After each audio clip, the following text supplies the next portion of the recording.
You're still watching Ways. Now, if you've ever been to a circus or a parade, you have without a doubt seen someone walking along high above the crowd on a pair of stilts.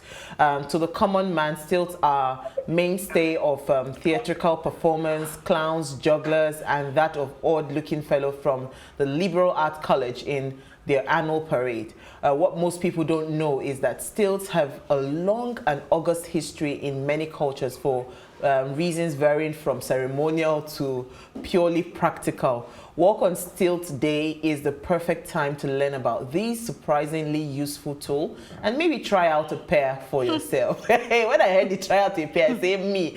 Did you see one video that went viral? All these our masquerades. That the guy was it was a bad fall. He fell, right? It was a bad fall. It was a bad fall. I can't even try it. Me, when I see it, I see people that are masquerades and all those people that try to do all the whatever. That's the only part I see. But I think based on what I read about it, stilts actually are used. They were used like ladders in the past. So instead of the conventional ladder that we have, people used to use those. And it was really helpful. No, it's just for clowns and festives and masquerades like you mentioned. And all those people that entertainers, like what you said the other day, everything has a day. When is World LC Day? That is not my birthday. It's coming. We need to look for You have to do something exceptional, something phenomenal. Right. I'll keep myself for people now. You will drown my blood before you people know that I'm phenomenal. You have to take a bullet, like Malala did. Need. You take your bullets by yourself. I don't want to. My but you were the one that just asked for a day, LC Day. April 13th. Yeah. It's LC Day? Yeah. Okay. It is well with you. Jennifer, let me come to you. What did you find for us in the news today?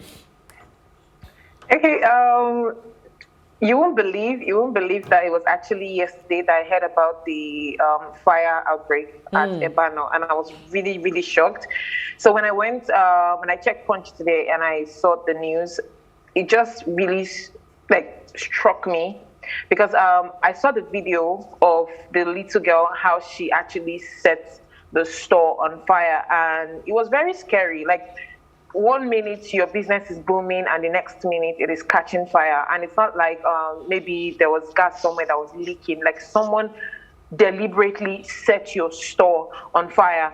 And what the AIG or the ex-AIG was saying in the news today is that this could have been prevented. That there's a reason why people have CCTV in their stores, that it is not for joke, it is not for fun. If you install CCTV in any location, that means you should have people in the control room who are actually watching this 24/7. They are supposed to be monitoring it to be sure that everything is going as planned. And if there is any hanky-panky, you can put a stop to it before it gets too bad. And that's what he was saying, that all this could have been prevented. That if you have CCTV, then what was Ebeano doing with the CCTV? But I don't know. It's just really sad that this happened. Yeah, it's so sad. I took that story yesterday, and in fact, I sent a video last night again of a follow-up. You remember the video that I sent last night was the CCTV footage outside of the building, where the three of them, the culprits, right, they stood and they were watching. One of the other girls chuckled. She was laughing and watching the building burn. She went, and the video, she came back again in that video to make sure, she was just smiling and all of that. So they cannot, at this point, you can't really pin it on that 9-year-old girl. The woman that was mature, that held her hand, and they walked together. That woman needs to be found, and she needs to be questioned. And again, I was just going to say that even people were saying that in big supermarkets like that, ideally, there's always an attendant on every aisle. So what happened to the attendants that were supposed to man that aisle?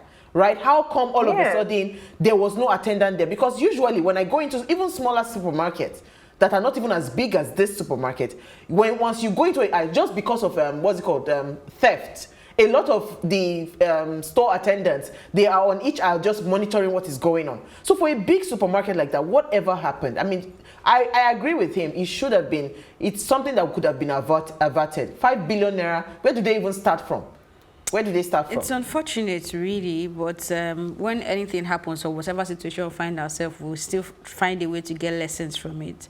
So I'm guessing this is the time for other supermarkets as well, because what he's saying is rightfully so, because people now install CCTV as a means to check later, not to monitor what is happening in real time. Yes. You know, if you're which is installing that supposed to be kind the of use of the CCTV in the first place. You know, if you're installing that kind of thing in that kind of business, then there should be someone whose job description is to sit down, or even people to sit down and watch it part time and go on shift to ensure that things are in place. So if nobody's sitting down there and I come in and rob you and you don't see me, you see me later, what's the crime had already been so even if you can see my face and trace me or whatever, now you can see what could happen in neglecting that kind of job description. And so again, people need to sit up and I was going to add, Jennifer, you want to say something?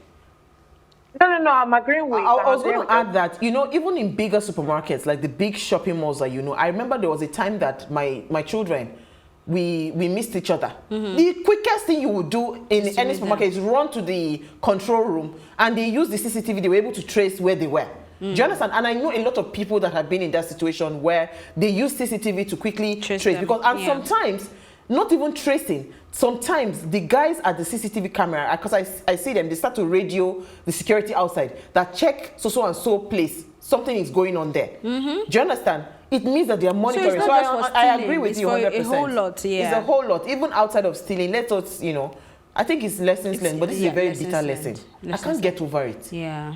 5 billion naira in 9 years. But that 5 billion naira, was it a communication from the supermarket themselves or some conversation from that video? But that's what the reports said, that the goods that have been lost is worth 5 billion. Okay. Okay, well, so your story. Kaduna State Governor Nasir El-Rufai has announced an indefinite suspension of resumption of schools in the state over the activities of bandits. The governor said the decision was taken due to an ongoing military operation in most parts of the state. The meeting was attended today by stakeholders like the Nigerian Union of Teachers, Nigerian Medical Association, and other local associations in the states. And he's saying that the state is committed to protecting vulnerable children from attacks by bandits. I mean, I think for him, he's definitely tapping into his parental side. We've seen him in the news a lot around this, and his own children as well, and he's doing all this. But it takes me back to the conversation we had regarding how this kidnapping and banditry would affect education, even in a region that has been backward for a long time already, you know. So I mean, a life lost is not what we need. So I'm guessing this step is necessary to be able to get them back on track. If you're saying the military have been deployed to get the job done, we hope that you can get it done early enough so that they can get back to school, because the situation when it comes to education in that area is nothing to write home about anyway. Yeah. Okay. I don't know when Kaduna became like this. So that was where I was born, and that's where I grew up. That was where I went to school all the way to my SS3. I only left Kaduna when I was going to the university, and that was because my grandfather, from my maternal side, insisted that we couldn't go to a northern university. That we've lived all our lives in the north. At least we should come down south to experience our own culture. That was why we moved. If not, I was supposed to go to ABU Zaria. You know, so I mean, Kaduna State has always been pockets of all of these things. But what they're experiencing now, I really cannot comprehend it. Honestly speaking, it's really sad. You know, my mom and my dad recently took up some children that they are starting again from scratch, taking care of them. We are also contemplating moving them to a boarding house here in Lagos, because we can't trust anything that's happening right there in Kaduna. It's sad. All right, so my story is CBN. CBN banned sale of FOREX to BDCs. That's the Bureau de Change. It says the regulator will henceforth sell dollar and other foreign currencies directly to commercial banks, which have been mandated to sell to Nigerians. So according to the story, the Central Bank of Nigeria says it has ended the sales of FOREX to Bureau de Change operators, saying that the parallel markets have become a conduit for illicit Forex flow and graft. I mean, they accused a lot of NGOs, they accused a lot of people that are using, you know, doing illegal trades with Forex. And again, there's a part of the story that the MFLA is talking about, you know, the the what's it called, commercial banks selling directly to customers. So I'm wondering, how is this going to play out? Because already Bureau de Change, when you go to commercial banks, you see the rates are usually lower, but when you go to the Bureau de Change, it's higher. When you go to the black market, it's higher. So this restriction or whatever it is that is happening, would it not further cripple, or would it not further make that demand and the margin high and the margin would go higher? But it's talking tough. Mr. Emefiele said that they would deal ruthlessly with banks that allow illegal forex trading, forex dealers to use their platforms, and will report the defaulting international organizations to their regulators. So hopefully, let's pray that this will be a good step in the right direction, where maybe perhaps we start to get official bank rates for those that people probably want to travel. Because now what he's saying is that you can just walk into your bank and apply if you are qualified. So for instance, I mean, the limits for travels and all of that, if you're, or school fees or whatever, if you are qualified, your documentation is right, you get the forex. So we don't know. Hopefully this, in his words, this would boost the forex market and stop the illegal things going on, and it will revamp the forex economy in Nigeria. So hopefully. I mean, I'm not a financial person. I don't know. I like money, but when it comes to business and finance conversation, I stay away from it. But with the little I know, I don't know. I feel like this will be one of the challenges a lot of business people would also have again, because there are restrictions when it comes to how much the bank can actually afford to sell to you, and how accessible the currency you need will get to you, right? When you now talk about people that are dependent on those forex exchange to be able to move their business forward, how is this going to be easy? Because I read in the story as well where he's telling the banks to ensure that they sell, and there's a number there that says you report the bank to them if they don't sell to you. So what is this process going to be like? What is this shift going to be like?